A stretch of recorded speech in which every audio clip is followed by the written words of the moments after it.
Hello and welcome to the Brittle Bones Society podcast series. My name is Patricia Osborne. I'm Chief Exec of our UK charity.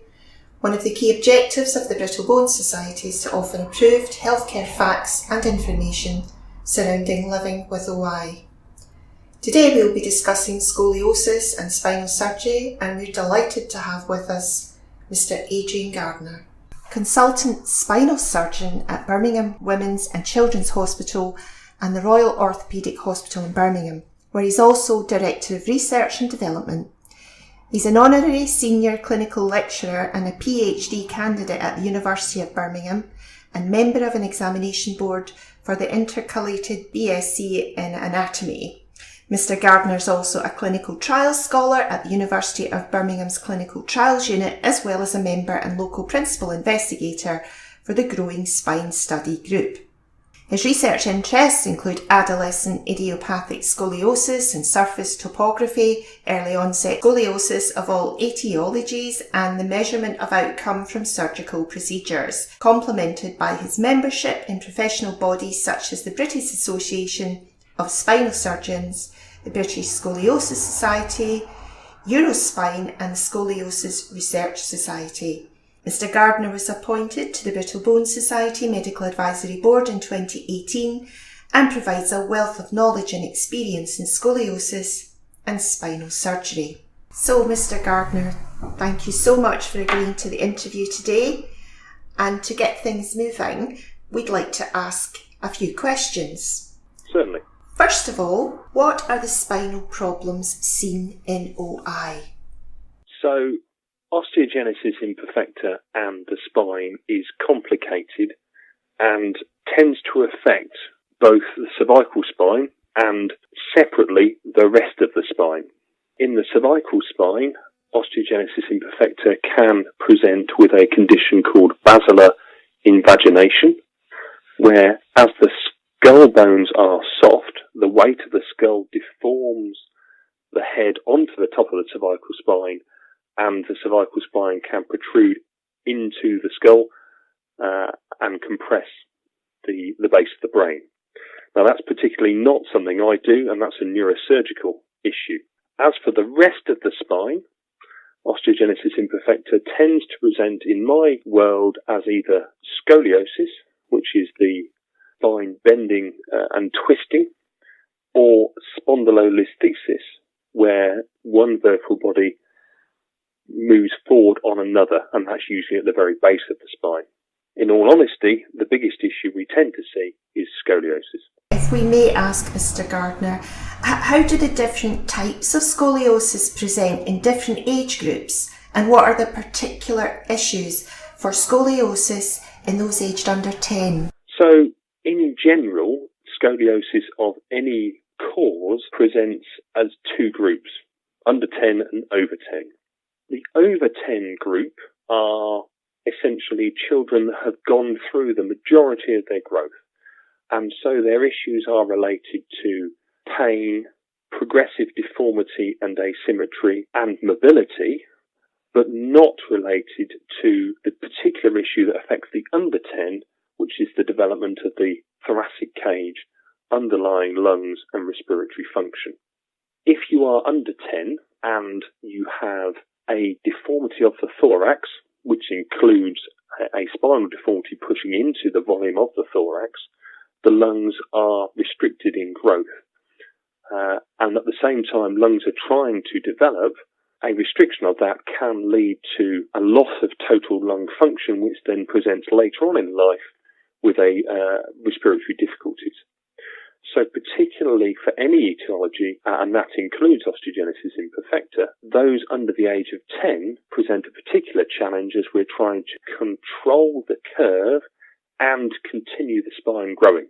Whereas those over the age of 10 will have a spinal fusion type procedure. That's a really detailed answer. It sounds quite complicated, but when you listen to the way you've broken that down,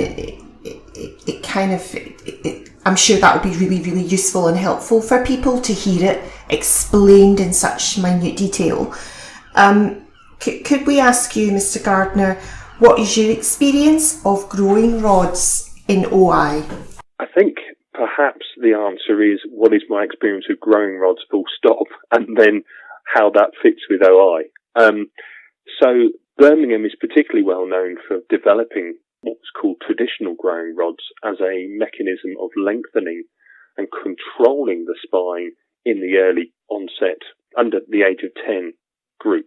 And we've been doing that since the early 2000s. Now, various different flavours of growing rods have come along, and we were always concerned in the use of traditional growing rods in the OI group because it is a mechanical distraction, and you are applying a longitudinal distraction force along the spine.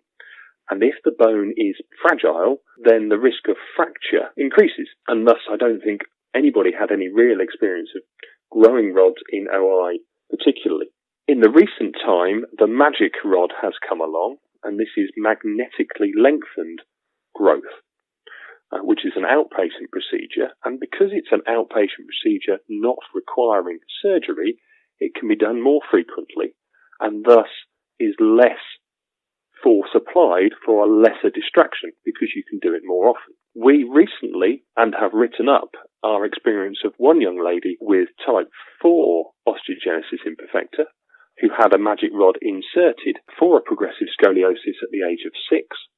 And we've been lengthening her and following her up for several years, and it's done very, very well. We're really pleased. She has grown. The curves have been controlled. There has been little problem in the lengthening process. She does complain of some muscular ache afterwards, but paracetamol seems to control that. And we've not had to take her back for an operation or have any complications with it. So we're really chuffed with that.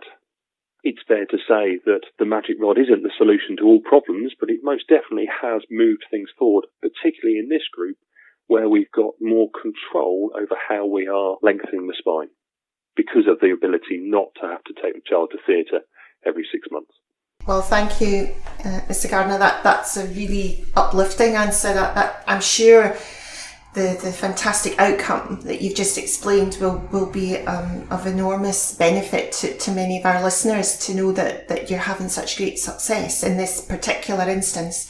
It's great to know that these progressions are happening all the time with these amazing technical pieces of equipment that assist people in surgery. As you know, Mr. Gardner, we are very close to and work closely with all of the amazing NHS centres of excellence, the hospitals that include, of course, Birmingham Children's Hospital, where you work out of, and the multidisciplinary teams within those are a huge part of the success with all the amazing array of skills and how everyone comes together and uses all of their skills. And for this group that we're talking about today, the people who attend who have OI. So how has a new spinal surgeon fitted into the MDT, the multidisciplinary team, and what are the benefits of a multidisciplinary team to those people requiring surgery? So I was very lucky in that Professor Nick Shaw at the Birmingham Children's Hospital asked me to come and be involved with his care of children, and we do a combined clinic twice a year where he filters those he thinks would benefit from my particular skill set, such that I see them with him and all of his NDT colleagues. Like all subspecialists, I'm very good at my little thing, but my knowledge of perhaps the overall holistic care of the patient isn't what would be seen with Professor Shaw and his medical knowledge. So it's great to have his particular input combined with my specialism. What I particularly noted for the osteogenesis children is the benefit of having specialist physiotherapy, occupational therapy embedded with me and Nick in the clinic. There's no doubt that the osteogenesis children really benefit from physiotherapy. And I'm sure that the benefit I've had, particularly with those children I've operated on with scoliosis and osteogenesis imperfecta, have done really well from having pre-surgery specialist physiotherapy and then after-surgery specialist physiotherapy.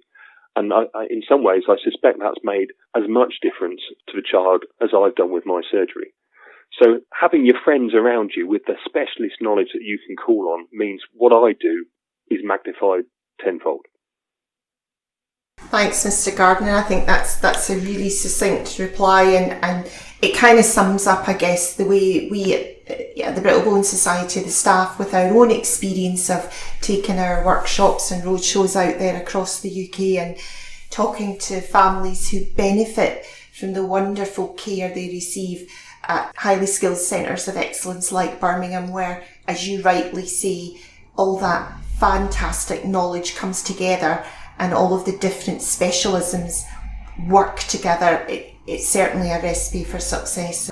Well, I think that pretty much rounds up the questions that we wanted to pose to you as a surgeon today. We're very thankful for your detailed replies and responses. So thank you ever so much, and we look forward to seeing you in one of our roadshows as we move around the country. So thanks, Mr. Gardner. It's been my pleasure. Thank you.